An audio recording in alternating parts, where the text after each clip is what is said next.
Hey everyone, how's it going? Today I'll be showing you how to fix the Microsoft Teams error code 0xCAA80000, which you may have encountered on your Windows 10 or Windows 11 computer. The error message you might see is "Something went wrong." Step 1. Let's get started. The first thing you can try is simply signing out and then signing back into Teams. This could help resolve the issue if it's a temporary glitch. Step 2. Now, if that doesn't do the trick, we'll move on to the next steps. Start by opening the Start menu and typing Settings. Select Settings from the search results. In the Settings window, click on Apps from the left panel. On the right, click on Installed Apps. Next, search for Teams in the list of installed apps. Advanced Options. Scroll down to the Reset section. If Teams isn't working properly, you can try Repair first. This option will fix the app without affecting any of your data or preferences.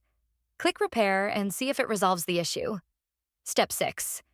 If you're still facing the issue, come back to the Advanced Options and select Reset. Keep in mind that this will delete all the app data, including your preferences and sign-in details, so be ready to log in again. Click Reset to confirm. Once you've reset the app, try relaunching Teams and check if the issue is gone. Step 8. If the error still persists, let's try one more thing.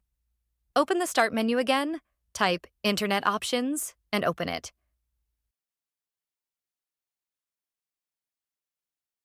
In the Internet Properties window, go to the Advanced tab.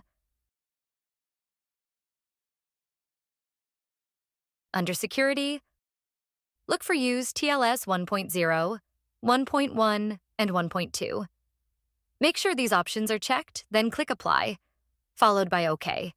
After doing that, try launching Microsoft Teams again, and hopefully the issue will be resolved. That's all for today's tutorial. I hope this helped you out. As always, thanks for watching, and I look forward to catching you in the next one. Take care.